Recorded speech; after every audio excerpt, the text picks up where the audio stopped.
की कुठल्याही महिलेला मारहाणीचा आम्ही कोणीही समर्थन करत नाही। आमच्यावर तसे संस्कार आहेत। भारतीय जनता पक्ष म्हणून ही महिला असेल, भगिनी असेल, कोणीही तिला वाकड्या नजरेने पाहता नाही आणि हा तर लांबची गोष्ट आहे, म्हणून आम्ही त्याचं समर्थन करत नाही। पण मुद्दा असा आहे, सुषमाताई आमच्या किती देवी देवतांवर बोलल्या, आमच्यावर कितीही खालच्या पातीची टीका केली, तरी महिला म्हणून आम्ही त्यांच्या संरक्षणाची आमची जबाबदारी आहे। पण ज्या जिल्हा प्रमुखांनी जे काय आरोप केले ते आरोप माझ्या दृष्टिकोनातून महत्त्वाचे आहेत। जिल्हा प्रमुख पद विकायला काढलेलं, ऑफिस मधल्या सोफा आणि एसी साठी पैसे मागत होत्या, हे जे काही त्यांनी अधिकृत स्वतः व्हिडिओ बनवून जे आरोप केले ते खरं म्हटले तर महाराष्ट्राने समजण्यासारखे आहेत आणि विचार करण्यासारखे आहेत। सन्मान्य राणे साहेबांनी जेव्हा शिवसेना सोडली तेव्हा रणशारदा हॉलमध्ये पण त्यांनी हाच आरोप केला की उद्धव ठाकरेजी आणि त्यांची लोक हे शिवसेनेतले पद विकतायत, मग आमदारकीची पदं असतील, जिल्हा प्रमुख ही विकतायत, हे तेव्हाही आरोप केलेला। एकनाथ शिंदेजींबरोबर जे आमदार आले त्यांचं पण तेच म्हणणं आहे की संघटनेतली पदं हे आणि तिकीटं विकली जातात, आणि आता पण तोच आरोप होत आहे। म्हणजे वारंवार अगर तो आरोप होत असेल तर त्या आरोपामध्ये तथ्य आहे। पण याच्यामध्ये मी सुषमाताईंची काहीच चूक मानत नाही, किंवा महाप्रबोधन यात्रेसाठी जे संजय राजाराम राऊत येणार आहेत, जे सुषमा अंधारेजींच्या जी काय महाप्रबोधन यात्रा आहे त्यांच्याकडून दुसरी काय अजून आम्हाला अपेक्षाच नाहीये। कारण का जसा पक्षप्रमुख तसे त्याचे कार्यकर्ते, पक्षप्रमुखांचे सगळे गुण आत्ताच्या ठाकरे गटातल्या सगळ्याच नेते मंडळींनी अक्षरशः आत्मसात केले, तरी त्या अनुसार आपलं आयुष्य जगतायत। उद्धव ठाकरेजीने त्यांच्या आयुष्यामध्ये हेच तर केलं, काय वेगळं केलं? स्वतःचा 1 रुपयाचा इन्कम नसताना पण जे आलिशान आयुष्य जे उद्धवजी जगतात, त्यांचं कुटुंब जगतं, ते कशामुळे आहे? एक तरी गोष्ट स्वतःच्या खर्चाने होतं का तिकडे? मातोश्री मधले एसी कोणाकडून लागलेले आहेत? व्हिडिओकॉन कंपनीचे मालक कोणाचे खासदार होते? मातोश्री बघा, व्हिडिओकॉनचे तुम्हाला एसी तिथे दिसणार। आता पण लीला हॉटेल आहे, ह्यांची सगळी लॉन्ड्री तिथे जाते, कारण का ह्यांची लीलामध्ये भारतीय कामगार सेना आहे। सगळे कपडे धुण्यासाठी लीलाकडे जातात। जो काही खर्च मातोश्रीचा आहे, मग गाड्यांच्या मेंटेनन्सचा पण असो, तो पहिल्यापासून एक पटेल नामचा व्यक्ती करतो, सर्व्हिसिंग पासून सगळं।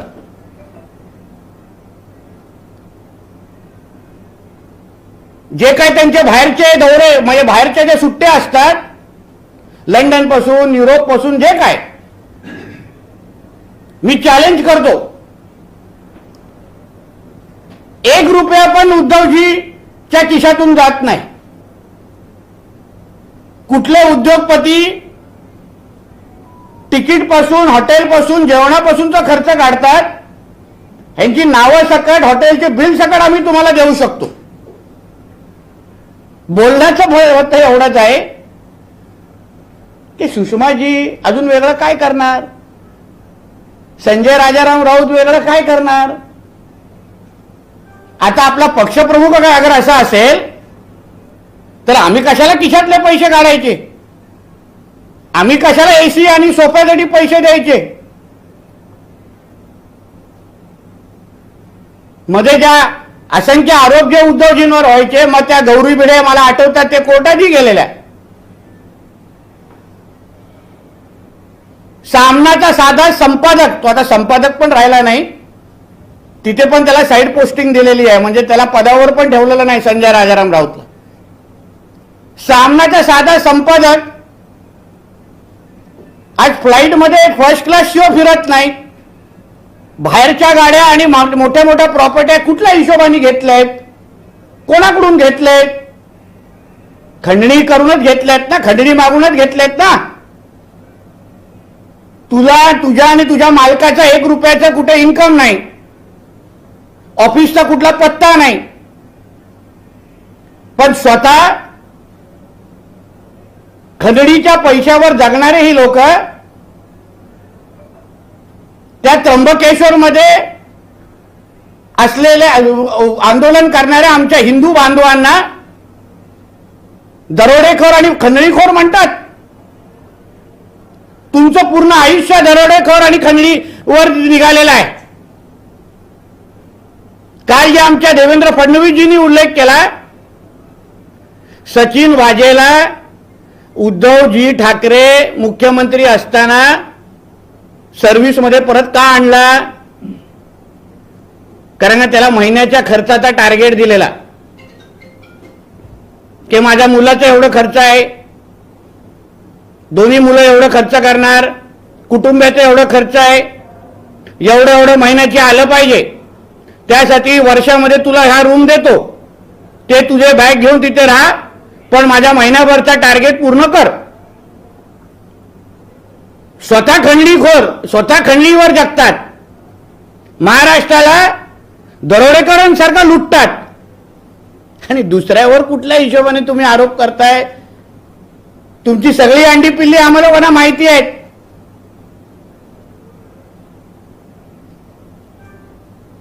आता पण जे अंगावर जे परफ्यूम मारतात, ते जे एअरपोर्टला जे युनियन आहे ड्युटी फ्री मध्ये, तिथून दर महिन्याला यांना परफ्यूमचे बॉक्स येतात.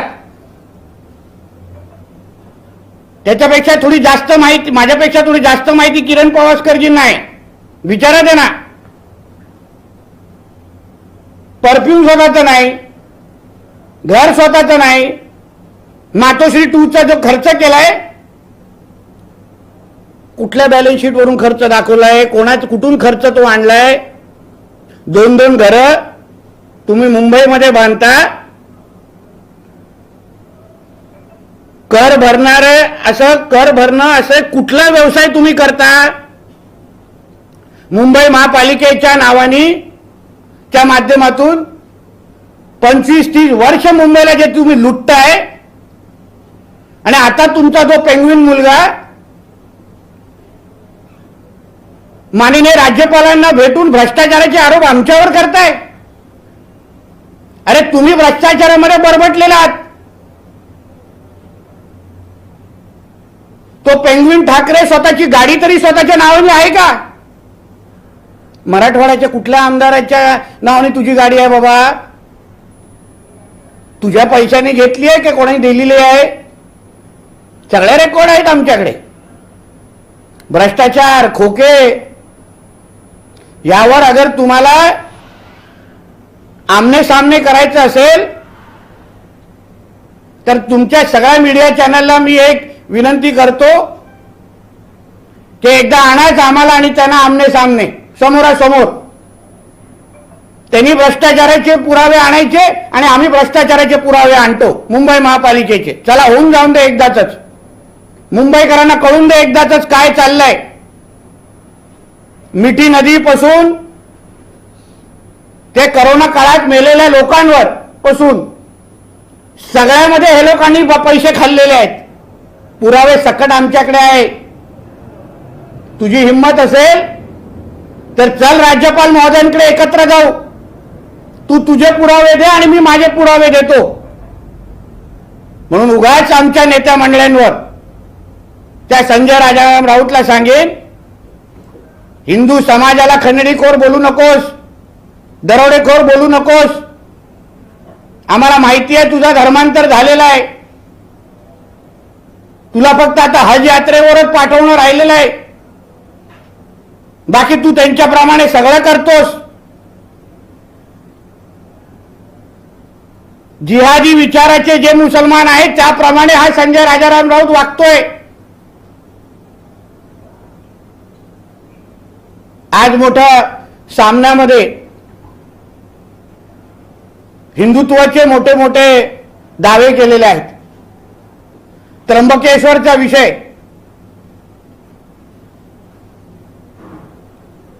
जो चालवला कोणी, तिथे जाऊन आम्हाला आतमध्ये चादर चढवायची आहे हट्ट करणाऱ्या लोकांनी चालवला, आम्ही सुरू केला नाही. कोणाला तिथून अगर ती हे काय करायचं असेल, काय म्हणतात त्याला,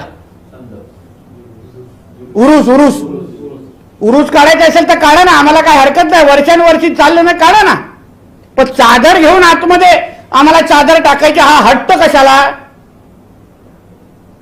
म्हणून काल बोललो ना, संजय राजाराम राऊतनी सगळे आपले अंगरक्षक बाजूला करायचे आणि जायचं आता त्र्यंबकेश्वरला आणि तिथून परत येऊन दाखवायचं. हिंदू समाजाची जी सातत्याने जी बदनामी चालली आहे, की हे लोक दंगल भडकवतात, हे लोक महाराष्ट्रामध्ये दंगल करतायत, हे लोक मंदिरामध्ये असे हट्ट धरतायत, वातावरण खराब करतायत. तो काल हुसेन दळवाई जाऊन तिकडे आगीत तेल ओतण्याचं काम करून आलेला आहे. मला एक विचारायचं हो उद्धवजी ठाकरेंना आणि त्याच्या साइड पोस्टच्या संपादकाला, एवढे हिंदुत्वाचे बोलता तुम्ही, तुम्हाला एवढं हिंदुत्वाचं पडलंय ना, मग कोरोनाच्या कालावधीमध्ये कोरोनाच्या नावाने, कोविड-19च्या नावाने तुम्ही सगळी मंदिरं बंद केली, गर्दी होईल म्हणून. तुम्ही आम्हाला कोणालाही सण साजरे करून दिले नाहीत, करोना होईल म्हणून. म्हणजे गणपती देवाच्या मूर्तीच्या उंचीपासून ते मंडळाच्या बॅनरपर्यंत आणि मंडपाच्या साईज पर्यंत हिंदू सण आला तर लगेच ह्यांचे निर्बंध करण्यात, तेव्हाच कोरोना वाढतो. उरूस आणि ईदच्या टायमाला कधीच कोरोना वाढत नाही. कोरोना आणि यांच्यामध्ये मॅच फिक्सिंग होती तेव्हा. मला उद्धवजींना विचारायचं आहे, तुम्ही खरंच हिंदुत्वाचे दावे करताना आमच्या कुठलाही महाराष्ट्रातला हिंदू ना तुम्ही कोरोनाच्या नावाने घाबरून ठेवलं, कोणालाही सण साजरे करायला दिले नाहीत आणि आम्ही सगळेजण कोरोना पसरू नये म्हणून तुमचं ऐकलं. मग तुमचा मुलगा त्याच कोरोनाच्या कालावधीमध्ये जे आमच्या मोहितजीने मुद्दा उचलला, त्याच टायमाला दारू कसा पीत बसलेला हो हॉटेलमध्ये, ओपा नावाचं हॉटेल होतं. तो दारू पिल्यावर, तो मजा मारल्यावर कोरोना पसरत नाही उद्धवजी. पण समस्त हिंदू समाज अगर सण साजरा करत असेल,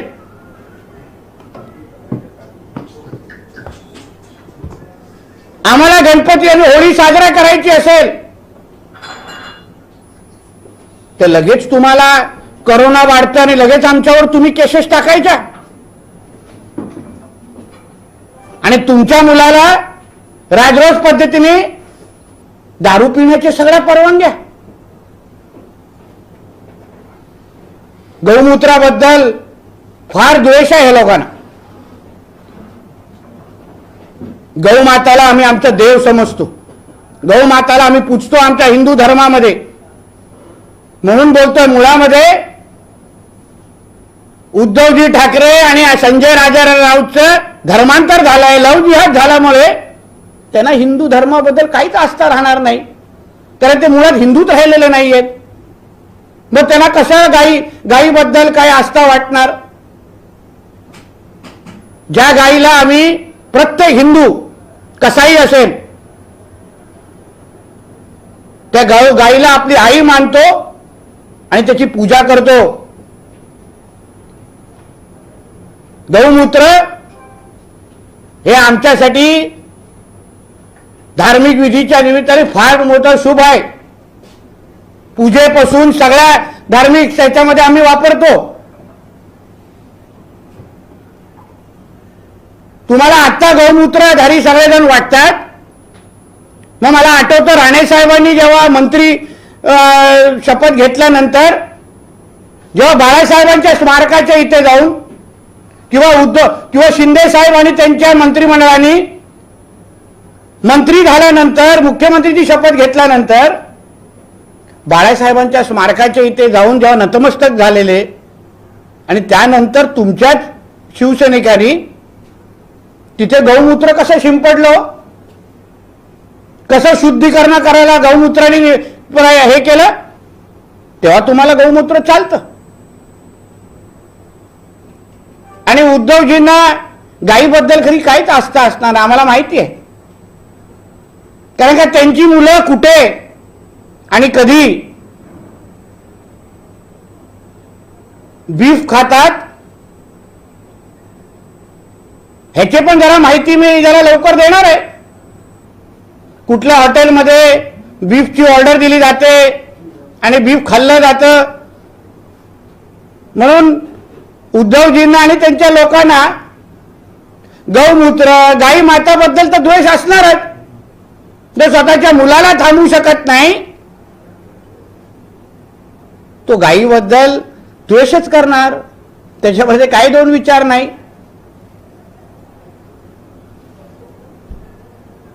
महाविकास आघाडीमध्ये समान जागेची चर्चा झाली असं आम्ही तेव्हा ऐकलं आणि नंतर आता संजय राजाराम राऊत सांगतायत कुठेतरी नांदेडला बोलले की आम्हाला 19 जागा पाहिजे. 19च्या खालती आम्ही ऐकणार नाही. पण आम्ही तर ऐकलंय महाविकास आघाडीची जी बैठक सिल्वर ओकला झाली त्याच्यामध्ये ठाकरे गटाला फक्त 5च जागा ऑफर केल्या की 5 वर लढवायचं लढवा नाही तर सोडून द्या. खरं आहे की नाही उद्धवजींनी आणि संजय राजाराम राऊतनी सांगावं. 5च्या जास्त तुम्हाला द्यायला तयार नाही आहेत आणि त्याच्यामध्ये पण तुमचे लोक भांडतायत. दक्षिण मुंबई अरविंद सावंत त्याच्या सीटला सुरुंग संजय राजाराम राऊतनी कशी लावलं याबद्दल थोडं मी माहिती देऊ का.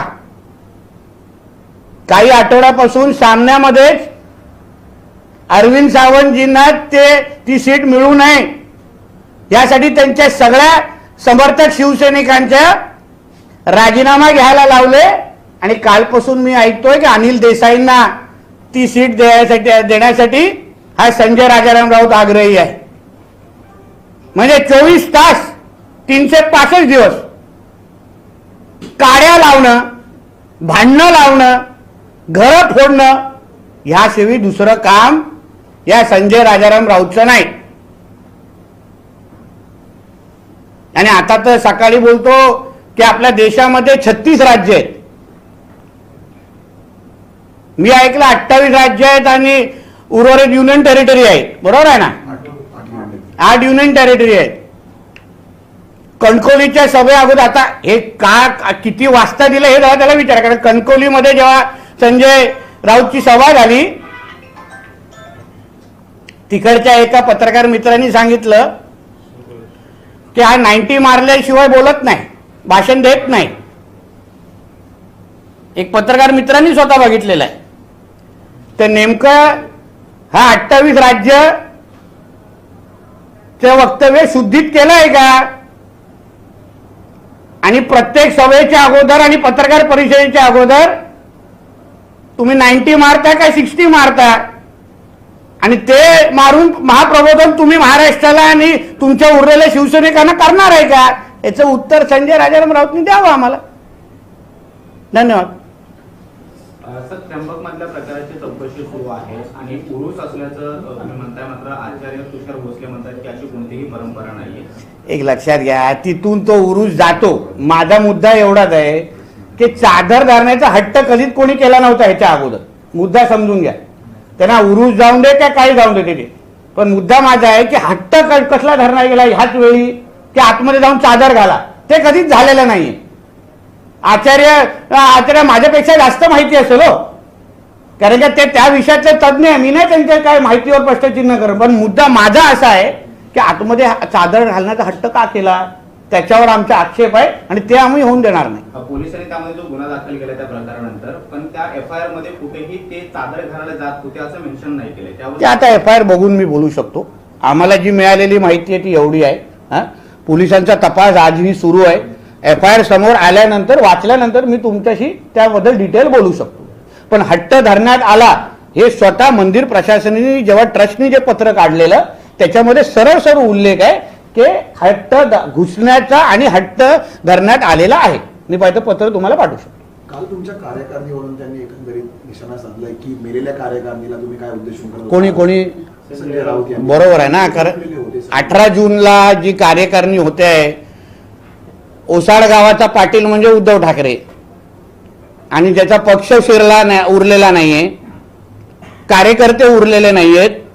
कार्यकर्ते आपसामध्ये AC आणि सोफासाठी भांडतायत आणि तो आमच्या कार्यकारिणीबद्दल बोलणार. देशातला सर्वात मोठा पक्ष, नियमित आमची कार्यकारिणी होते, म्हणून थोडा भारतीय जनता पक्षाकडून पक्ष कसा चालवावा हे शिकण्यापेक्षा ज्या संजय राजाराम राऊतनी उद्धव ठाकरेला अक्षरशः जमिनीवर आणलेलं आहे त्यांनी आमच्या कार्यकारिणी बोलण्याचं ते लायकच नाहीये. सर, संजय राऊत असं देखील म्हणतात हिंमत असेल तर मुंबई महानगरपालिकेच्या निवडणुकीत, म्हणजे पुरा तयारी आहे उद्धव ठाकरेला घरात बसवण्याची.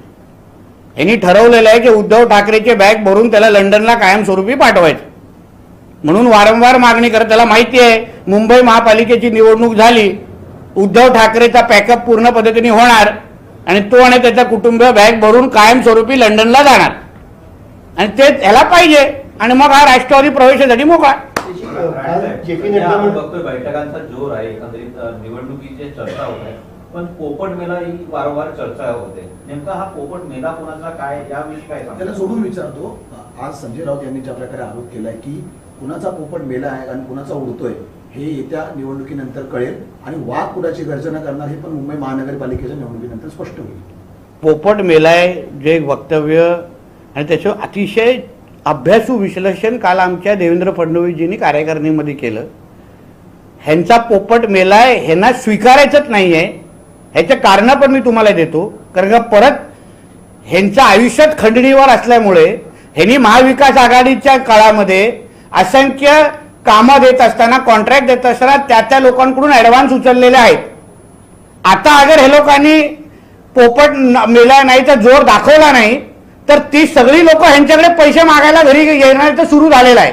काही जण मातोश्रीवर जात आहेत, काही जण भांडुपला जात आहेत, काही जण ह्यांच्या घराकडे दुसरे वैभव चेंबर्सकडे जात आहेत. आता अगर पोपट मेला नाही असं दाखवायचं आणि त्या लोकांना तारखा देत बसायचं. पण काल जसं देवेंद्रजींनी अतिशय चोख पद्धतीने अभ्यासू विश्लेषण केलंय की केस आता म्हणजे सरकार आमचं व्यवस्थित टिकलेलं आहे, सरकार पूर्व 2024 पाहणार आहे आमचं महाराष्ट्र सरकार आणि परत पण आम्ही निवडून येणार आहे. म्हणून ह्यांचा पोपट मेलेला आहे, त्याला आम्ही गाडलेला आहे, त्याच्यावर सगळी विधी झालेली आहे. आता ह्यांनी फक्त स्वीकारावं एवढंच बाब राहिलेली आहे. म्हणजे JP नड्डा म्हणतात भाजपचा महापौर होणार आणि शिंदे गटाकडनं म्हटलं जाते की युतीचा महापौर होणार. नक्की कन्फ्युजन काय, महापौर युतीचा होणार महायुतीचाच होणार. JP नड्डा साहेब पण काल भाषणामध्ये तसंच बोलले. भारतीय जनता पक्ष आणि महायुति शिंदे साहब और हम लोग सब लोग मिलके मुंबई पे हमारा भगवा लहराएंगे. कुठे काय ते बोललेलं नाहीये. म्हणून कितीही रॉकेल होतलं तरी पण आम्हाला काही फरक पडणार नाही. चलिए बोले. शॉर्ट में दो तीन विषय बता दीजिए. बोल. पहले कि आपने आरोप लगाया वसूली का कि ये सर उद्धव ठाकरे हो, संजय राउत हो या के नेता कार्यकर्ता वसूली का इनका जीवन चल रहा है. नहीं, जो उद्धव ठाकरे जी का जो इतिहास है वो पूरा वसूली के ऊपर ही है. 39 साल हम उनके साथ रह चुके. इनके घर के लॉन्ड्री से लेके इनके मोबाइल फोन का खर्चा, इनका गाड़ी का खर्चा, इनका खाने का खर्चा, इनका अब्रॉड जाने का खर्चा, सारा का सारा इनके जेब से जाता नहीं है। ये सारे के सारे जहां से वसूली करते हैं, जहां से एक्सटॉर्शन मांगते हैं, वहां से इनका पूरा जिंदगी चलता है। इसलिए संजय राजाराम राउत और उसके मालक ने हम पे वसूली और खंडनी का आरोप करने का उनका हक नहीं है। उनका खुद का जिंदगी ही खंडनी के ऊपर चालू है। ये उनके उसके ऊपर मैंने थोड़ी मालूमात बताई है कि जैसे लीला होटल से उनके लॉन्ड्री का पूरा कपड़े धो के लीला से आता है, उनके सारे परफ्यूम ड्यूटी फ्री एयरपोर्ट से आज भी आते हैं ना। उनका बाहरगांव अब्रॉड का जो छुट्टियों के लिए जाते हैं उसके लिए 2-3 बिल्डर लोग, मुंबई के बिल्डर उनके साथ में रहते हैं, जिनका खुद का जिंदगी ही वो एक्सटॉर्शन पे है, वसूली पे है, वो हम पे क्यों आरोप करे। दूसरा विषय है त्र्यंबकेश्वर मंदिर को लेकर, जहाँ जिसके बारे में आप कह रहे हैं कि संजय राउत बिना सिक्योरिटी के वहां जाकर जाए, दिखाकर आए। जाना ही थी, क्योंकि उन्होंने कल 2-3 दिन से हमारा हिंदू समाज झूठा है, हमारा हिंदू समाज ही राइट या दंगल पहले करता है, उस तरीके की बदनामी हमारे हिंदू समाज की उन्होंने शुरू की है। उनको ना हमारे गौमूत्र पसंद है, ना हमारे गाय का इज्जत वो रिस्पेक्ट करते हैं, और हिंदू समाज कितना बड़ा झूठा है ये बताने की कोशिश कल से कई दिनों से संजय राउत करते हैं। इसलिए मैंने उनको कहा कि आप में अगर हिम्मत हो, आप सच्ची राजाराम राउत के बेटे हो, तो जाके दिखाइए त्र्यंबकेश्वर में, आपको हिंदुओं की ताकत दिखेगी। क्योंकि हमको झूठ बोलने के पहले जो खुद हिंदू होने के बावजूद हिंदुओं की बदनामी ये कर रहे हैं, तो पहले ये त्र्यंबकेश्वर में जाके आए और खुद 2 पैर से वापिस चल के दिखाए आते वक्त। संजय राउत कह रहे हैं कि 19 जो सीटें लोकसभा की जीती थी हम उस पर बरकरार रखेंगे, वही नंबर रहेगा। सिल्वर ओक के मीटिंग में उनको 5 सीट ऑफर हुआ ठाकरे सेना को, जितने मेरी मालूमात है। 5 सीट से ज्यादा हम तुमको देंगे नहीं, तुम्हारे सारे खासदार तुमको छोड़ के गए। पवार साहब उद्धव जी के बारे में क्या सोचते हैं ना, वो उनके बुक में उन्होंने कहा है, मेरे को अलग से बोलने की जरूरत ही नहीं है। पवार साहब उद्धव ठाकरे की कितनी इज्जत करते हैं वो उनके खुद के बुक में कहा है। इसलिए इज्जत के हिसाब से उनको 5 सीट देने का ऑफर किया है। 5 seat low Verna get out हो जाओ, वही है। सर, महंत समिति महाराष्ट्र के पीठाधीश्वर हैं, उन्होंने आज मांग की है कि त्र्यंबकेश्वर के पास जो दरगाह है वो नाथ समुदाय का एक मंदिर पुराना रहा है, इसलिए आर्कियोलॉजिकल सर्वे ऑफ इंडिया और भारत सरकार इसका सर्वे कराए और नाथ समुदाय के अगर मूर्तियां वहां पर मिलती हैं तो वो दरगाह उनको दिया जाए, ऐसी मांग किया है उन्होंने। मैं पूरा समर्थन करता हूं। महाराष्ट्र में ऐसे जो मंदिर है, जो ऐसे दरगाहें हैं जिनके ऊपर मंदिर बनाए गए हैं, उनका सारे का सर्वे हो जाए और एक ही बार दूध का दूध पानी का पानी हो जाए। जो हमारा है वो हमको मिलना चाहिए, जो हमारा नहीं है वो उनके पास रहेगा तो हमको कोई प्रॉब्लम नहीं है। मगर जो जिनका हिंदुओं का जिनके ऊपर हक है वो हिंदुओं को वापस मिलना ही चाहिए। इसलिए मैं पूरा समर्थन करता हूं, जल्दी से जल्दी सर्वे हो जाए। ये जो हरकतें जो हो रही है ना त्र्यंबकेश्वर की, ये उसी की वजह से हो रही है। चादर डालने की कोशिश जो हो रही है ताकि हमारे मंदिर वो ले वापस। हमारा एक बार चादर डालेंगे तो फिर उस पर अपना हक दिखाएंगे। हमारे जो शिवाजी महाराज के जो किले हैं, जो किलों के ऊपर जो इंक्रोचमेंट जो किया है, जो झोपड़ियां बनाई है, उनका कोशिश ही है कि पूरे किले भी अपने हाथ में ले ले। तो ये पूरे के पूरे हिंदू समाज को खत्म करने की जो साजिश, ये जिहादियों की है, उसको रोकना होगा। तो एक ही बार हमारी सारी मंदिरें हमको वापस मिल जाए, ऐसे मैं भी मांग करता हूं। मराठीमध्ये समुदायाने ज्या पद्धतीने सगळी मागणी केलेली आहे की जी केंद्र आणि राज्याने यांचा सगळा इतिहास आढावा घ्यावा आणि त्यानंतर जी मंदिरं आहेत ती मंदिरं पुन्हा देण्यात यावी। नाथ समुदायाने केलेली मागणी अतिशय रास्त आहे, अतिशय योग्य आहे। इतिहासानुसार जे आम्हाला मिळालंच पाहिजे, जे आमचं आहे ते आम्हाला मिळालंच पाहिजे। मुळामध्ये इतिहासानुसार आपण सगळे हिंदूच आहोत आणि त्याप्रमाणे आमचे जिथे जिथे देवी देवता आहेत ते हक्काने आम्हाला परत मिळावे।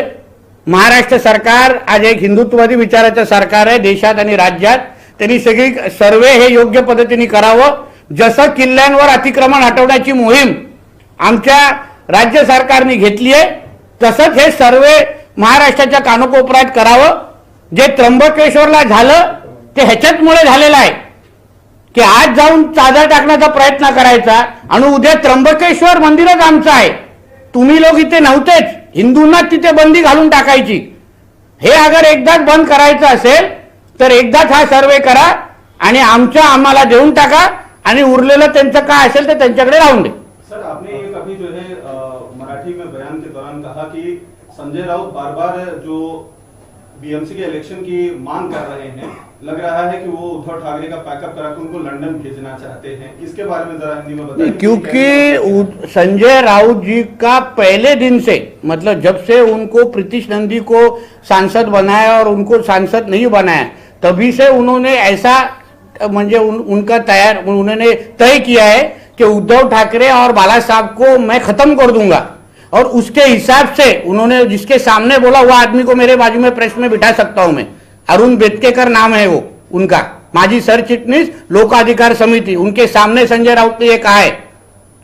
तो उनके साथ जो कुछ उन्होंने उस टाइम जो उन्होंने तय किया था उसके हिसाब से उनका काम चल रहा है. उनको मालूम है बीएमसी का चुनाव होगा, उद्धव ठाकरे की हार तय है.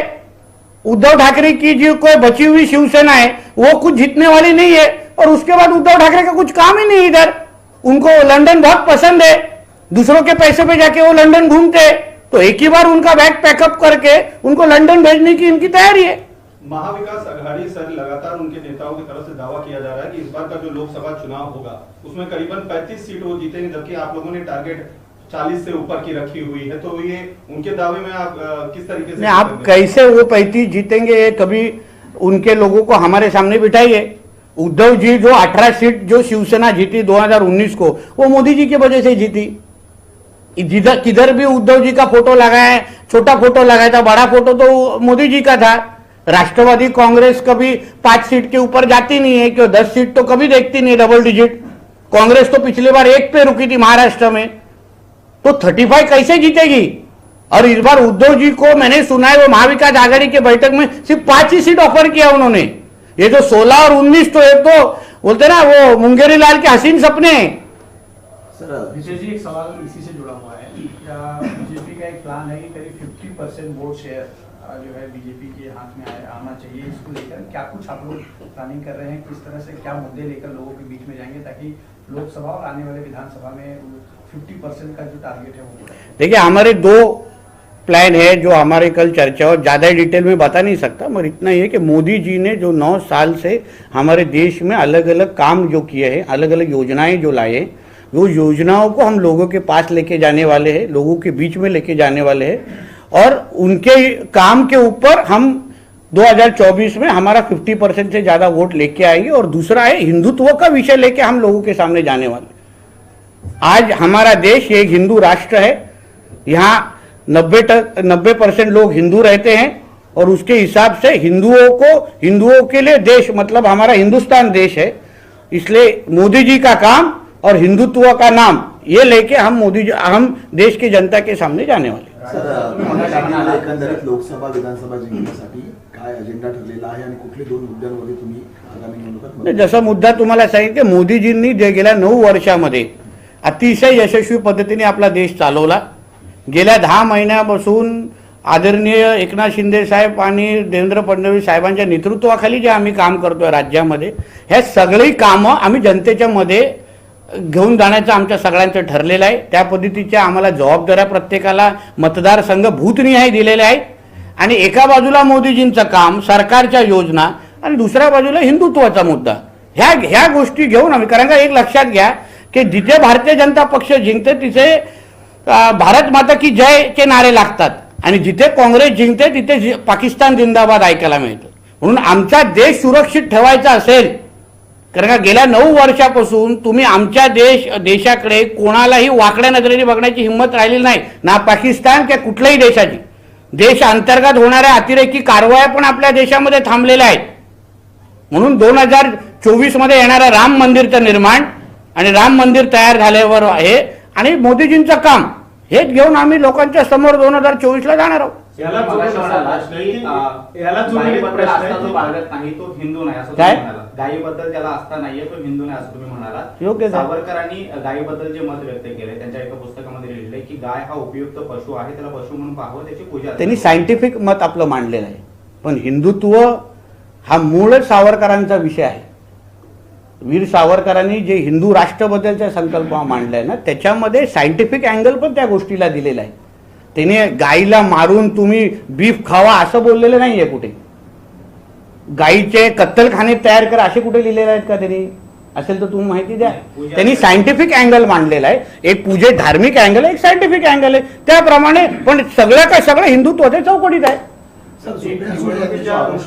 एक वर्ष जे आहे, ज्या पद्धतीने आता खासदार लोकसभेची निवडणूक येणार आहे आणि या लोकसभेच्या निवडणुकीसाठी आमदारांना देखील तेवढी जबाबदारी देण्यात आली आहे की खासदार निवडून येण्यासाठी. त्यामुळे काय स्ट्रॅटेजी आहे? कारण की ज्या ठिकाणी आमदार नाहीये त्या ठिकाणी कशा पद्धतीने भाजपाचा नाही, मी जास्त डिटेल मला वाटतं पक्षाचे अधिकृत प्रवक्ते तुम्हाला देतील.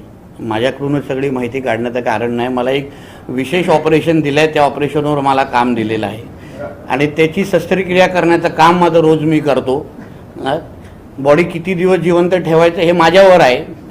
ज्या दिवशी व्हेंटिलेटर खेचेन तेव्हा बॉडी थांबेल श्वास घेण्याचं. म्हणून जी जबाबदारी मला दिलेली आहे त्याच्याबद्दल तुम्ही प्रश्न विचारा. कुणाची बॉडी थांबणार आहे? कुणाची बॉडी थांबणार आहे? कोणाचं ऑपरेशन दिलंय मला? राजाराम राऊतांचा मुलगा. काँग्रेसला कर्नाटकमध्ये स्पष्ट बहुमत मिळाल्याच्या नंतर 4-5 दिवसाच्या नंतर आता सिद्धरामय्या मुख्यमंत्री तर DK शिवकुमार उपमुख्यमंत्री होणार आहे. उद्या शपथविधी आहे. काही शुभेच्छा आहेत का तुमच्या? नाही, आमच्या मोदी साहेबांनी त्यांना शुभेच्छा दिलेल्या आहेत. मोदी साहेबांच्या शुभेच्छा म्हणजे आम्ही सगळेजण त्याच्यामध्येच आलेलो ना. फक्त एवढंच आहे की कर्नाटकच्या हिंदूंना सुरक्षित ठेवा. जे काय पाकिस्तान जिंदाबादचे नारे आमच्या देशामध्ये तर चालणार नाहीत. कर्नाटकचा हिंदू आज घाबरलेला आहे की काँग्रेस जिंकल्यानंतर जसं मंदिरांच्या समोर जल्लोष झाला, मंदिरांच्या समोर हिरवे झेंडे दाखवले गेले ना, त्या पद्धतीने वातावरण खराब होता कामा नये एवढीच एक हिंदू म्हणून माझी अपेक्षा आहे. पण सर, जिथे कर्नाटकमध्ये काँग्रेस राष्ट्रवादी वेगवेगळे लढलेले होते. सॉरी कुमार, काँग्रेस राष्ट्रवादी कर्नाटकात वेगवेगळे लढलेले होते. मात्र आता माहिती कळते की शरद पवार यांना सुद्धा शपथविधीचं निमंत्रण मल्लिकार्जुन खरगेंनी दिलेलं आहे. नाही चालेल, शरद पवार साहेब देशाचे नेते आहेत. त्यांनी कर्नाटकमध्ये एक लढवला असला तरी आणि तोही पडला असला तरी पवार साहेबांचा वेगळा सन्मान आहे, असं काही विषय नाही. म्हणून त्यांच्या राजकारणाच्या पलीकडे त्यांच्याबद्दल लोक पाहत असल्यामुळे त्याला शपथविधी बोलवण्यात घेऊन नाही, ते काही विषय नाही. तुम्ही किंवा देवेंद्र फडणवीस ज्या प्रकारे टीका करताय उद्धव ठाकरेंच्या लोकमान्य सांगाती पुस्तकामध्ये ज्या प्रकारे शरद पवारांनी मांडणी केलेली आहे, मात्र सुप्रिया सुळेंची आता प्रतिक्रिया आली की 100 चांगल्या गोष्टी लिहिलेल्या आहेत, त्याकडे दुर्लक्ष करून काही ठराविक नोट्स फक्त काढण्याचं काम केलं जातं. म्हणजे ताईंना मी सांगतो की 100 चांगल्या गोष्टीपेक्षा 5 जे आम्ही वारंवार जे बोलत होतो ते सत्य जे पवार साहेबांना पण कळलं त्याबद्दलच आम्ही बोललो ना. कारण का गेल्या 2.5 वर्षामध्ये जेव्हा महाविकास आघाडीचं सरकार होतं तेव्हा आम्ही वारंवार बोलत होतो की उद्धवजी घराच्या बाहेर येत नाही, उद्धवजी मंत्रालयामध्ये जात नाही, उद्धवजींना प्रशासन कळत नाही. आणि तेच महाविकास आघाडीच्या करता धरताने अगर लिहिलं असेल तर हा फुलटॉस बॉल आम्ही स्टेडियमच्या बाहेर उडवणारच. तुमचा सेम टू यू आहे. ईश्वरन प्रदेशाध्यक्ष आहे तिथले. हा ईश्वरन प्रदेशाध्यक्ष आहे तिथले हा कर्नाटक. हा कर्नाटक. पण मात्र त्यांचा सूर वेगळा आहे. तर काही भविष्यामध्ये मध्य प्रदेश पॅटर्न किंवा महाराष्ट्र पॅटर्न तिथं लागू होऊ शकतो. ते आता आमच्या वरिष्ठांना तुम्ही विचारलं पाहिजे. आम्ही तेवढा मोठा प्रश्न उत्तर देण्याचं आपलं काय अजूनपर्यंत उंची गेलेली नाही. सिनेटच्या निवडणुका पुढच्या महिन्यात लागणार आहेत. यावेळेला आदित्यसोबत काम केलेली लोक, शिंदे गटातले अनेक लोक काम करत आहेत. त्यांची कुठेतरी टेन्शन निर्माण झालं वाटतं युवासेनेला. आदित्यला अजून पण कॉलेज आवडतं, वेगळा आंबट आहे मग. पण कठीण जाईल का शिवसेनेला? कारण पण यावेळेला जोर लावते. काय आता राहिलं